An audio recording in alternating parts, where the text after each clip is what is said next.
Zavod ma'muriyati ma'lumotiga ko'ra, temir yo'l orqali olib kelingan ammiak kislotasi poyezd sisternasidan maxsus sisternaga bo'shatilayotgan paytda shlangda yorilish hosil bo'lib, taxminan 10% modda havoga tarqalgan. Holat yuz bergan joyga zudlik bilan Milliy gvardiya, ichki ishlar va favqulodda vaziyatlar xodimlari jalb etilgani ma'lum qilingan. Tegishli tashkilotlarning rasmiy bayonotida barcha kuch va texnik vositalar yordamida favqulodda holat bartaraf etilgan. Havodagi zaharlanishdan zararlangan zavod atrofida yashovchi aholi vakillariga zudlik bilan tez tibbiy yordam ko'rsatilib, bir nechta fuqarolar shifoxonaga olib ketilgan. Biz esa ijodiy jamoamiz bilan manzilda bo'lib, holatga guvoh bo'lganlar bilan suhbatlashdik.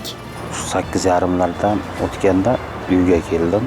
Uyimiz atrofi quyuq tuman qoplagan, hidi, shunaqa o'tkir hidli modda chiqqanligi aniqlangan.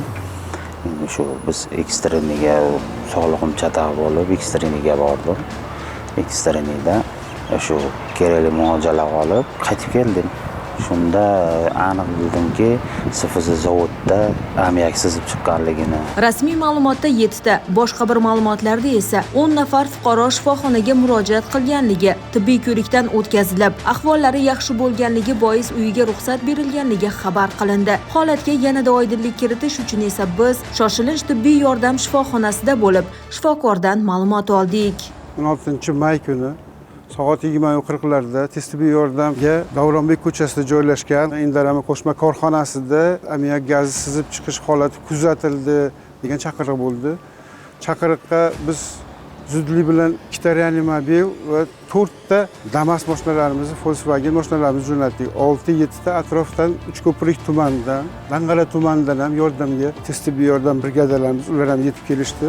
Zudlik bilan o'sha zararlangan hududdan aholini, ayollar, bolalar tez tibbiy yordam brigadalarimiz yordamida zudlik bilan evakuatsiya qilindi. Tez tibbiy yordam brigadalari tomonidan 7 ta holat bo'yicha shoshilinch tibbiy yordamga olib kelindi. Tibbiyot birlashmaga jami bo'lib 20 dan oshiq murojaatlar bo'ldi. Kelganlarda hammasi tibbiyot birlashmada intensiv palatada, reanimatsiya holatlarida kislorod terapiya qilib, kerakli dori-darmonlarni qilib, holatlari yaxshilanib, ular 1-2 soatda qaytib chiqib ketdi.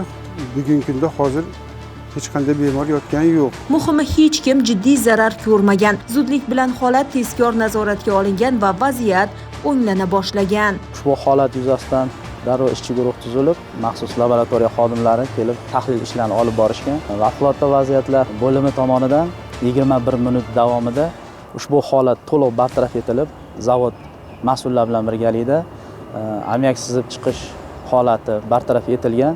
Avariya natijasida atmosfera havosiga sizib chiqqan ammiak moddasini zararsidan ishlari olib borildi.